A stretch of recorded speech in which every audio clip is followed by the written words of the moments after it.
O Joyce, wie ich dich liebe. Luxemburger Dienstmarke führt zu schnellem Reichtum. Ich liebe dich, James Joyce, weil du mir wie der Gaurisankar unerreichbar bist, weil dein Ulysses ein zweites Labyrinth von Knossos ist und ich mich ach so gern in diesem Irrgarten verliere, weil mein Gedankenboot bald auf dem gemächlichen Strom des inneren Monologs wie eine Lotusblume dahintreibt, bald in den Strudeln des Unterbewusstseins kentert, weil deine Assoziationen mich mühelos zu Proust, Mary Sinclair, Dujardin und Dorothy Richardson geleiten, weil du, scheinbar planlos wie Ulysses, durch den gesamten Bereich der menschlichen Psyche irrst, von der flüchtigsten Instinktregung bis zur subtilsten Erkenntnis des Intellekts, weil André Gide, Léon-Paul Fargue, Valérie Larbaud, Victor Bérard, Louis Gillet, Stuart Gilbert, Arnold Bennett, C.G. Jung, Gorman, Professor Curtius, Gideon Welker, Robert McElman, Pierre de Massot, Fehr zu deinen Partisanen gehören. Von Luxemburg aus waren Madame Mayrisch und Professor Tockert zu deiner internationalen Brigade gestoßen, weil ich die disjunktiven und doch assoziativen Wellen und Wellchen deines Niagara-Gedankenstroms liebe, weil viele Seiten deiner Heresiarchen- und Apostatenbibel an Rabelais und Swift erinnern. Ich liebe deine detaillierten Analysen, deine sezierende Katechese, deine unheimlich präzise Wortbehandlung. Ich liebe die hemmungslose Selbstenthüllung deiner Personen, mag Cyril Connolly dir auch noch so sehr Elephantiasis of the Ego vorwerfen. Wie klein sind doch neben dir André Breton, Salvador Dalí und Henri Michaud. Ich liebe deine Alltagsmenschen, die sämtliche Türen des Lebens hinter sich schließen und, was alle Papierenautoren vergessen, selbst die Locustür. Vielleicht litt Werther, was Goethe nicht wusste, an schlechtem Stuhlgang. Ich liebe dich, Joyce, weil die geistigen oder materiellen, die erhabenen oder lächerlichen Tatsachen denselben Wert für dich besitzen, weil alles Korn für deine Mühle ist, weil das Detail dir nicht gleichgültiger ist als das Weltall selbst, weil in heiterer Losgelöstheit gleiches Licht auf alle Teile fällt, weil im gewöhnlichen Sinn der Worte dein Ulysses in seinem Endziel weder pessimistisch noch optimistisch, weder moralisch noch unmoralisch ist, weil er, gemäß einer Deutung Stuart Gilberts, eher einer Formel Einsteins gleicht, einem griechischen Tempel, einer Kunst, die gerade durch ihre Ruhe so intensiv wirkt. Ich liebe dich, James Joyce, weil, hei, in deiner allumfassenden, sehr vermischten Chronik der Erwerb der steingrauen Ein-Franc-Dienstmarke, gelocht, diagonaler Überdruck, Luxemburg 1878, als einer der schnellen, aber unsicheren Wege zum Reichtum bezeichnet wird. Weil im Oktober 1922 von 2000 nummerierten Exemplaren des Ulysses 500 auf dem Scheiterhaufen der New Yorker Zollbehörden schwelten und im Januar 1923 von 500 Exemplaren 499 den Häschern von Folkestone in die Hände fielen. Weil du für viele noch heute ein intellektueller Verbannter bist. Beweis: die kaum bedaumten Seiten deiner in der Luxemburger Nationalbibliothek unter C 924 eingetragenen Originalausgabe des Ulysses, erschienen 1930 bei Shakespeare & Co., Paris. Bravo, Luxemburg! Wie dem auch sei, wir Luxemburger hatten wenigstens den Mut, den Schlagbaum vor deinem meergrün eingebundenen Buch zu heben. Zur Ehrenrettung der USA sei indes gesagt, dass du seit 1933 auch dort freien Eintritt hast und 1947 in Levine und Richard M. Kane gediegene Erläuterer fandest. Mein Theseus war Stuart Gilbert. Er reichte gütig mir den Ariadnefaden, ohne den auch ich wohl 1000-mal gestrauchelt wäre. So ward mir manche Parallele zu dem berühmten Vorbild klar. Ulysses in Dublin. Alle Episoden des Ulysses entsprechen nämlich symmetrisch der Odyssee. Jede Episode hat ihren besonderen Schauplatz, ihre eigene Stunde und entspricht einem bestimmten Körperorgan. Jede Episode endlich bezieht sich auf eine gewisse Kunst, hat ihr besonderes Symbol und ihre besondere Technik, einen Titel, der einer Person oder Begebenheit der Odyssee entspricht. Einzelne Episoden haben sogar ihre eigene Farbe. Um es an einem Beispiel klarzumachen: Kalypso, Haus, 8 Uhr vormittags, Niere, Ökonomie, Botanik, Chemie, Orange, Nymphe, Erzählung, Reif. Die Hades-Episode spielt sich, der Joyce'schen Optik gemäß, auf einem Friedhof ab. Es geht viel vom Herzen, Organ, und der Religion, Kunst, die Rede. Die Farbe ist schwarz-weiß, das Symbol ist der Friedhofswärter und die Technik, wie der Leser es noch am eigenen Leibe verspüren wird, der Inkubismus. Die der Zyklopen-Episode adäquate Technik ist, nun hat der Leser schon begriffen, der Gigantismus. Während für den Meinungsstreit in der Bibliothek Echo nur messerscharfe Dialektik in Frage kommen kann. Tumeszenz und Detumeszenz entsprechen der an- und abschwellenden Erregungsflut in der Exhibition der Nausicaa-Episode. Jede Episode hat auch ihren eigenen Rhythmus. So ist die Sirenen-Episode, du wirst noch Semitriller, Intermezzi, Abbreviaturen, Staccati und Presti daraus hören, wie eine Fuge komponiert. Somit hat Joyce sein sprühendes und scheinbar ungeordnetes Werk Cyril Connolly, sprich dem Ulysses, jede Proportion ab, einer Disziplin unterworfen, die an höchste Vorbilder heranreicht. 16. Juni 1904. Die ganze Handlung des Ulysses spielt in Dublin oder in der Nähe. Die Einheit des Ortes ist, wie die der Zeit, durchaus gewahrt. Und auf 735 Seiten der englischen Originalausgabe ist der Bericht eines einzigen Tages, des 16. Juni 1904, eingefangen. Ein Tag, von dem Pierre de Massot begeistert schreibt: Tout ce que l'homme peut penser ou accueillir en lui par aperception, les observations les plus banales comme le délire érotique, les moindres appels du subconscient captés par une sorte de magie noire, toutes les palpitations d'une cité de l'aurore à la nuit, ses halles, sa presse, ses hideurs nocturnes, ses lupanards, un enterrement, une naissance, des amours plus ou moins impurs, tout cela gronde, ruisselle, déferle comme un Niagara gigantesque, un colossal Stromboli en fureur, pandémonium grandiose qu'on ne peut comparer à rien d'autre. Nausicaa ist gleich Gertie McDowell. Held des Buches ist der jüdische Annoncenakquisiteur Leopold Bloom, der, wie der göttliche Dulder Odysseus, auf der Universität des Lebens viel gesehen und gelitten hat. Er denkt oft an seine Frau, für ihn die Nymphe Kalypso, doch Penelope, wie sie sich selbst sieht. Hier sei aber eingefügt, dass Homers Bericht von der absoluten Treue Penelopens von Joyce keineswegs übernommen ward. Einer ihrer zahlreichen Freier ist der Tenor Boylan alias Eurymachus. Wie Telemachos ist der junge Stephan stets auf der Suche nach seinem geistigen Vater Leopold. In Buck Mulligan erkennen wir den prahlerischen Antinous wieder. Was wären Miss Lydia Douce und Miss Mina Kennedy hinter ihrem Thekendrift denn auch anders als betörende Bar-Sirenen? Redakteur Miles Crawford entspricht dem windbeherrschenden Äolus, wobei die Frage offen bleibt, ob der Journalist in Wirklichkeit nur als Diener der Laune der Winde gehorcht. Der gefühllose König Antipathes wird durch Blooms alles beherrschenden Hunger symbolisiert. Hat der ein Pogrom heraufbeschwörende Sinfeiner nicht eine verdammte Ähnlichkeit mit dem Polyphem? Eumäus, der göttliche Sauhirt, hat sich gar in den Kaschemmenwirt Skinbegogs verwandelt. Der Friedhofswärter John O'Connell personifiziert meiner treu den Hades. Pater Coffey trägt, Trauschau wem, die Maske des Cerberus.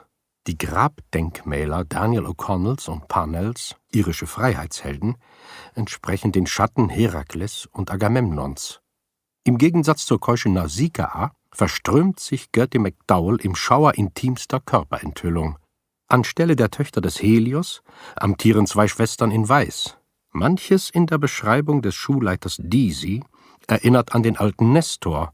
John Henry Menton trumpft nicht weniger als der selbstherrliche Ajax auf. Tuschelndes Rätselraten umgibt den geheimnisvollen Mackintosh wie seinerzeit den Fremden aus Pylos. Mag auch Mr. Cunningham sich noch so sehr abrackern, jede Woche, hurtig mit Donnergepolter entrollte der tückische Marmor, versetzt ihm sein Weib die besten Möbelstücke. Die Arbeit der Danaiden findet ihr Gegenstück in der nie endenden Qual eines alten Landstreichers, der unablässig Schmutz und Steine aus seinem gähnenden Stiefel leert. Statt Zirzes Zauberstab bedient sich Bella Cohen eines Fächers. Die Wunder des Palastes des Alkinoos werden vielleicht angedeutet durch die künstlerisch hervorragenden Muster von Catesbys Cork-Linoleum. Für Paläste geeignet, macht jedes Heim schön und gemütlich. Ohne den Fingerzeig Stuart Gilberts wäre ich indes nie auf den Gedanken gekommen, dass der verflixte Kragenknopf in Zusammenhang mit Jasons Taube gebracht werden könnte, welch letztere ebenso schnell zwischen den zusammenschlagenden Felsen hindurchschlüpfte, wie der viel zu kleine Kragenknopf durch das viel zu weite Knopfloch. Oh, was war ich doch ein Dickhäuter, als ich beim Herannahen des Schornsteinfegers, der beinahe einem Passanten den Feger ins Auge rannte, keineswegs an die Blendung des Zyklopen dachte und in Blums Zigarre nicht im geringsten den im Feuer angeglühten Olivenpfahl Polyphems sah. Ach ja, Geschichte wiederholt sich so ungefähr. Inkubismus. Jede Episode hat ihre besondere Technik. In der Hades-Episode wird man durch den Inkubismus, und zwar mit den einfachsten Mitteln, in eine wahre Todesatmosphäre versetzt, die, laut Stuart Gilbert, der dumpfen Behausung des Hades oder der Totengräberszene in Hamlet um nichts nachsteht. Und fast scheint es, als habe Joyce, der öfters bitterer Not gehorchend, das Brot der Berlitz-Schule aß, im Wörterbuch für Analogie den Metaphern unablässig nachgestellt. Rettungslos verfällt der Leser dem Inkubus, hervorgerufen durch eine Flut von Todesmetaphern. Unser Leichentuch. Weiß nie, wer einen anfasst, wenn man tot ist. Waschen und Shampoo. Ich glaube, sie knipsen die Nägel ab und die Haare, verwahren ein bisschen in einem Umschlag, wachsen hinterher doch wieder. Dreckige Arbeit. Umflorte Klopfer. Er starb vor Gram.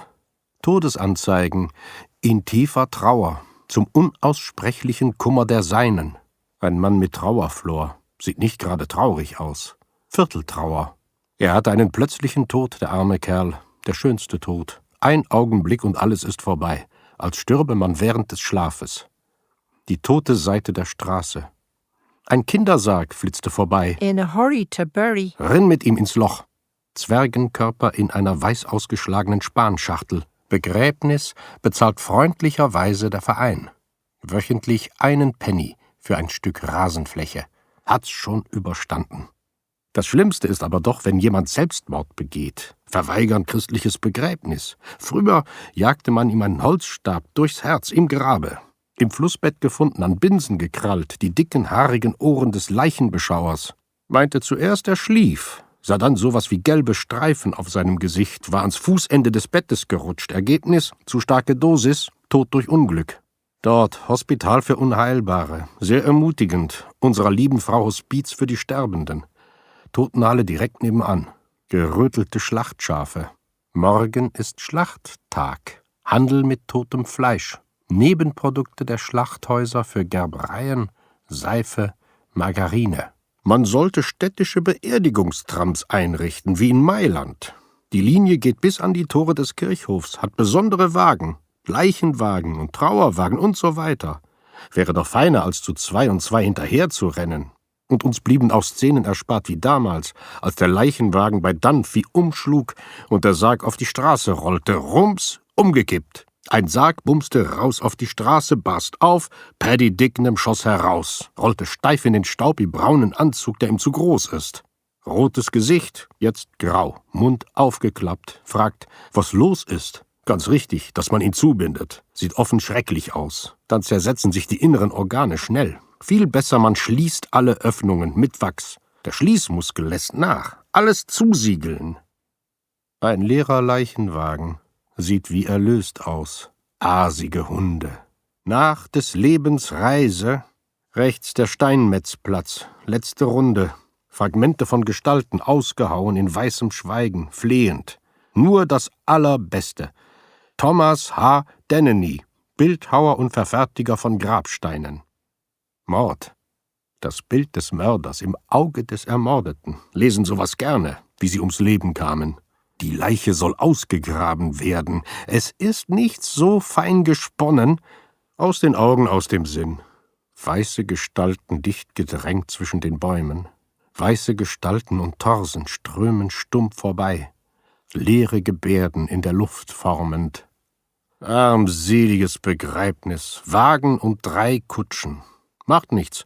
Bartuchhalter, goldene Zügel, Totenmesse, Abfeuern einer Salve, Pomp des Todes. Täglich sicher 20 bis 30 Beerdigungen. Dann noch Mount Jerome für die Protestanten. Überall in der Welt, jede Minute Beerdigungen. Schaufeln sich schnell karrenweise unter die Erde. Tausende, jede Stunde. Zu viele auf der Welt. Die Träger schulterten den Sarg. So viel totes Gewicht. War er versichert? Wie viele Kinder hinterlässt er? 5. Zu traurig. Ein schwerer Schlag für die arme Frau. Einer muss den anderen überleben. Weise heute sagen, es gibt mehr Frauen als Männer auf der Welt. Meine herzliche Teilnahme, ihr schrecklicher Verlust. Hoffentlich folgen sie ihm bald. Nur bei Hindu-Witwen angebracht. Seit die alte Queen starb, ist Witwenschaft nicht mehr modern. Auf einer Lafette gezogen. Alles um einen Schatten. Die Vergangenheit kommt nie wieder. Einer muss zuerst fort, allein unter der Erde, und liegt nicht mehr in ihrem warmen Bett. Wie kam's denn so plötzlich? Totenkapelle. Die Träger bringen den Sarg in die Kapelle. An welchem Ende ist der Kopf? Gedämpftes Licht, Betpulte, Pater Coffey. Wusste doch, dass sein Name an Coffin, Sarg, erinnerte. Domine, nomine. Seitlich platzen wie ein Schaf im Kleefeld. Muss hier eine höllische Menge schlechter Gase geben. Löcher in die Särge bohren, dass das schlechte Gas abzieht und es anstecken. Es pfeift nur so raus, blau. One whiff of that and you're a goner. Einen kräftigen Zug davon und man ist geliefert. Aus Asche bist du, zu Asche sollst du werden. Pennygewicht Staub in einem Schädel. Try mass. Er verlor das Rennen.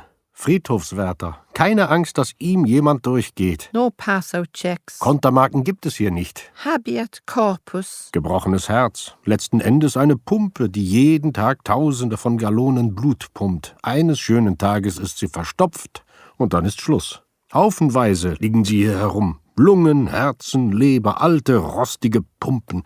Hol's der Teufel. Huren auf türkischen Friedhöfen. Liebe zwischen den Gräbern. Romeo. Spice of pleasure. Würze des Vergnügens, Tantalusqualen für die armen Toten, dem Tod den Hof machen, Feld neben Feld. Mehr Platz, wenn sie stehend begraben würden. Schlafblumen. Chinesische Kirchhöfe mit Riesenmohn geben das beste Opium, hat mir Mastjanski erzählt. Leichendung. Wir beten jetzt für die Ruhe seiner Seele. Hoping you are well and not in hell. Nice change of air. Nette Luftveränderung. Aus der Bratpfanne des Lebens ins Fegefeuer. Obschon die Zitate aus dem Zusammenhang gerissen sind, geht doch die bloße Aufzählung dieser Todesmetaphern dem Leser unter die Haut. Kontrapunkt der Sprache. Irgendwo im Ulysses heißt es, einer der Söhne der alten Queen, war es nicht der Duke of Albany, hatte nur eine Haut. Leopold, ja. Wir haben 3. An diesen Satz dachte ich immer da, als ich die Sirenen-Episode las. Um die Musikalität dieser Episode zu verstehen, darf man, ach ja, bloß eine Haut haben. Nichts für Dickhäuter also. Aus der scheinbar unsinnigen Ouvertüre dieser Episode spürst du plötzlich das Auftauchen des Leitmotivs. Ehe wir Profane uns deshalb mit dem Wesen des Wagnerschen Leitmotivs abgeben, wollen wir uns zunächst die Elementarkenntnisse der Joyce'schen Solfegien aneignen. Warum denn schon? Blumst auf? Unser Eins hätte natürlich »Warum denn schon?« oder »Blum stand auf« geschrieben. weil wir keine Musik im Leibe haben. Um aber das schnelle Aufstehen musikalisch auf die Sekunde einzufangen, greift Joyce ganz einfach zu einer leeren Quinte und lässt unbedenklich und musikalisch richtig die Terzen, die Buchstaben OO und AND, aus. Vom Bürgersteig schallen Wortfetzen an dein Ohr. Schunder, Schunder, Schuhbänder, richtig. Hier ein verklingender Akkord.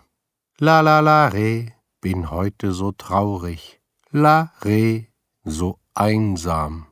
De. Oder zwei wunderbare Harfenklänge. Bronze-Lydia neben Mina-Gold. Aushalten wird oft verwendet.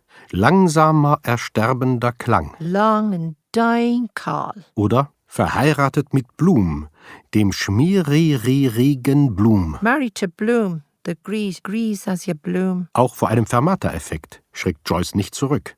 Endloslosigkeiten? Lugugugubius. Nicht? Aber es kommt noch schöner.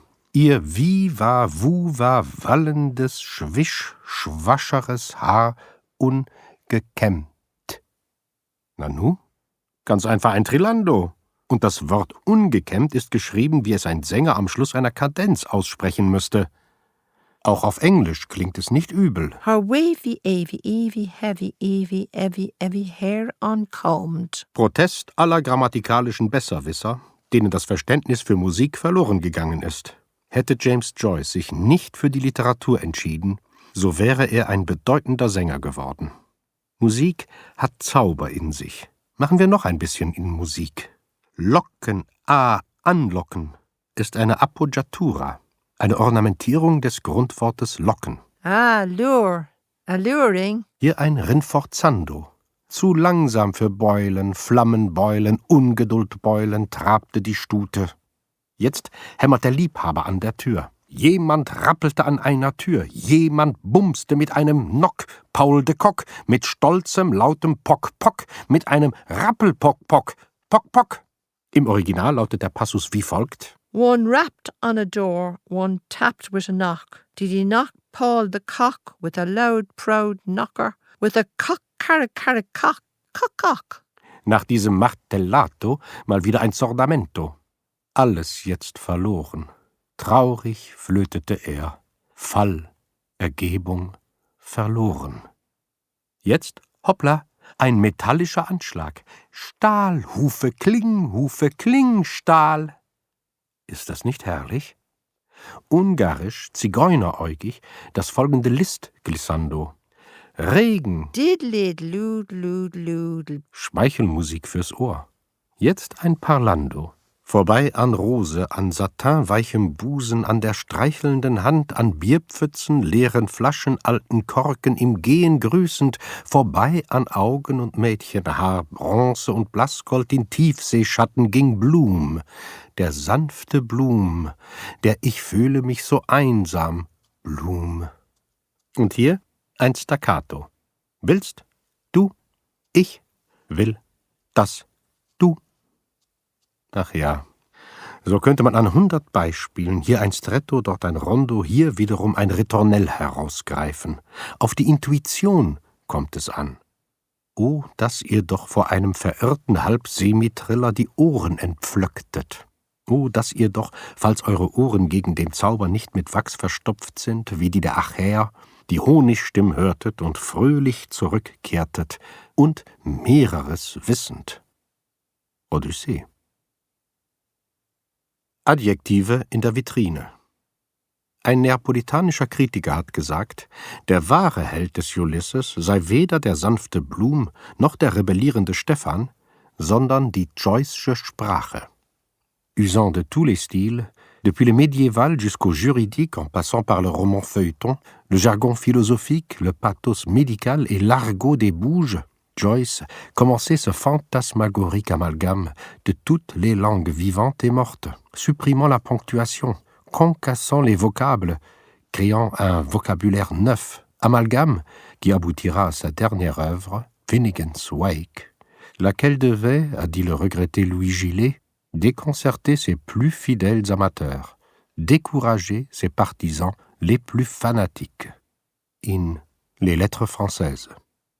So enthält der Ulysses Whitechapel, Wardham und Fleet Street Englisch, wie ja auch die Odyssee ionische, äolische, zyprische und attische Elemente enthält. Formelhafte Geschäftsausdrücke, Annoncenfetzen, Varieté-Refrains, gargantueske Parodien, altertümelnde Prosa wechseln ab mit rituellen Formeln, oratorischen Effekten, Nuttenjargon und Argotflüchen. Joyce, der Alchemist, stampft in seinem Sprachenmörser völlig neue Amalgame zusammen, die er stolz in seiner Vitrine für Sprachkostbarkeiten ausstellen kann. Blicken wir doch mal in die Vitrine für Adjektive, wo da sind Peacock twittering lashes, pfauenhaft zwitschernde Wimpern, milk-oozing fruits, milchtröpfelnde Früchte, gum-heavy serpent plants, gummischwere Schlingpflanzen, glove-silent hands, handschuhstille Hände, peach-blossom morning gowns, pfirsichblütenfarbene Matinees, net-tight frocks, netzenge Gewänder, diamond-trimmed pelvis, diamantenbesetzte Becken, short-trunked leg-knotties, kurzschenklige Hosen, lizard-lettered nankins, eidechsenbebuchstabte Nankins, schamhaft gesichtige Pfirsiche und goldbebuchstabte Barspiegel.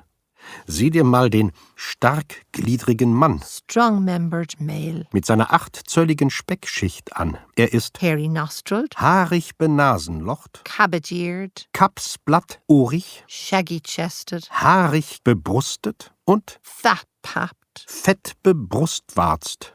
Er liebt ginheiße Worte, erzählt six-chamber revolver anecdotes, 6läufige kochend heiße Revolvergeschichten und stellt gern einem sugar-sticky girl, klebrigen Zuckermädel nach.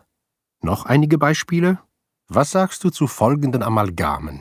horse-nostrilled, Pferdegenüstert, ghost-candled, geistergekerzt, salbenkühl weich, seidig verführerisch, heiligäugig, long-stemmed bamboo, langbambusohrig, Birkhuhn gurgelnd. Oder sagen dir wogenweiße Worte und mondhelle Nachtrufe mehr zu? Dort kommen wespenteilig in mädchenhaftem Blau die Morgenstunden, bernsteingolden folgen die Nachmittagsstunden, die Zwielichtstunden bewegen sich langsam, schwärmäugig, durchdolchtes Haar kennzeichnet die Nachtstunden. Magier Georg Goyard. Wer verdeutschte Joyce so einzigartig? Georg Goyard. Wer nie den Hut vor einem Übersetzer lüftete, tue es vor Goyard. Wie viele Jahre er wohl an der Ulysses-Übersetzung, erschienen im Rhein-Verlag Zürich, als Schwerstarbeiter geschuftet haben mag.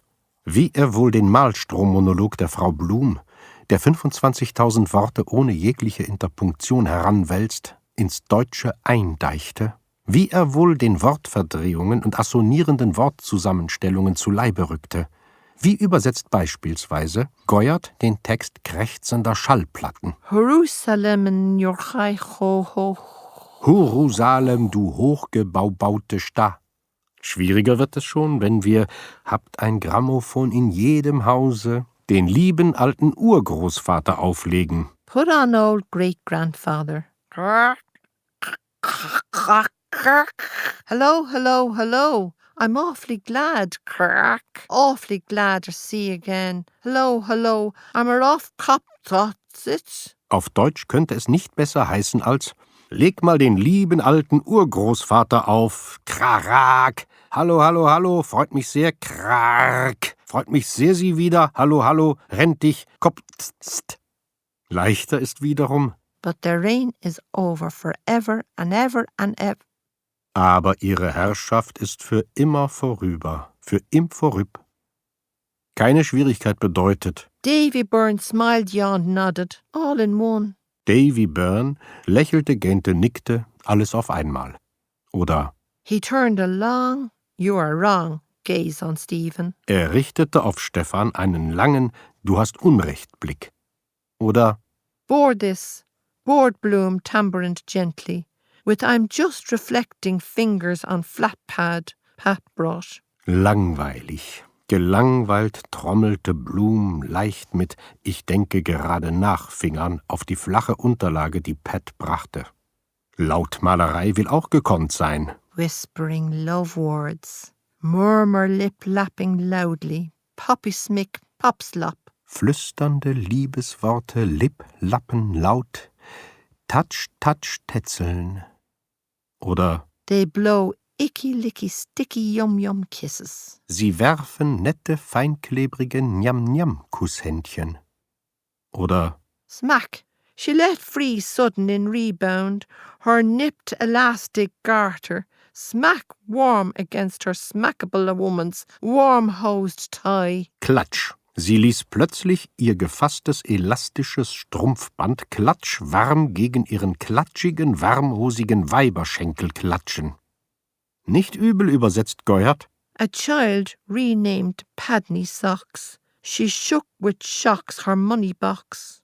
Mit ein Kind mit Namen Philly-Stücks, das rappelt mit der Klingelbüchs.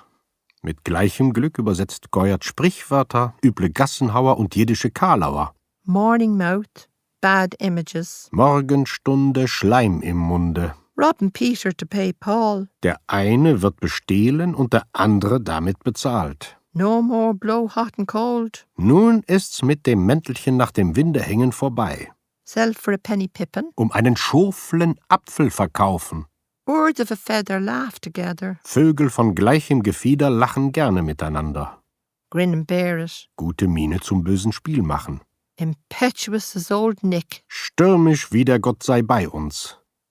Wie schaut Goyard den Dubliner Zechbrüdern aufs Maul? Pass round the consolation. Reich mir mal die Kümmelpulle her. A good armful she was. Sie war ein netter Brocken. Toss off a glass of brandy neat, while yet say knife. Fegen wir im Handumdrehen ein Glas Brandy herunter. Down, baldy noodle, or we'll wool your wool. Nieder, Wackelglatzkopf, oder es geht dir an die Wolle. One puck in the wind from that fella would knock you into the middle of next week. Ein Schlag von dem in die Rippen und du hörst die Engel im Himmel pfeifen, Mann. Stimulate the caloric. Den inneren Adam heizen. Say, how would it be, Governor, if I were to bash you in your jaw? Was meinst du, wenn ich dir mal einen in die Kiemen wichste? Tooth and nail. Feste ran. Handed him the father and mother of a beating. Haute ihn windelweich. Make a bleeding butcher's shop of the bugger. Hau den Kerl, dass die Lappen fliegen. Where you slept last night? Wo hast du letzte Nacht gepennt? Sorrow one of me knows. Tut mir leid, keine blasse Ahnung. Know his Donna? Yup, sartin, I do. Kennst du seine Donna? Tja, aber sicher. Why for you know me tell? Warum hast du mir das nicht gesagt? Wie übersetzt denn der Tausendsasser Goyard den folgenden Passus Joyce gerecht? I munch him in sonser bank and munch they. Am Montag traf hin der Unstabunk. Noch eine knifflige Angelegenheit? Her hot hooray, her roasters hest. Herr Gas rührch meiner Mutter Schru zu breten. Ohne Sprachfehler hört sich das ja viel schöner an. Vergaß für meiner Mutter Ruh zu beten. Aber angenommen, ein Schrapnell hätte dir einen Kiefer weggerissen oder der Krebs hätte deine Stimmbänder angefressen. Herr Gas rühr meiner Mutter Schru zu breten. So nimmt Goyard, sei es in der obszönen Gaunersprache, sei es im babbelnden Kindermund, jede sprachliche Hürde. Bis auf phonetische Wortzusammenstellungen, die einfach unübersetzbar sind. Von 100 seien 3 angeführt. Shallys Shallier. Ein Unentschlossener. Humpty Dumpty. Warmbier mit Branntwein. The hurdy-gurdy boy. Ein Drehorgelmann. Phonetisch gleich schön klingen Concertina skirt. und Harmonikarock. Leica-Film des Alltags.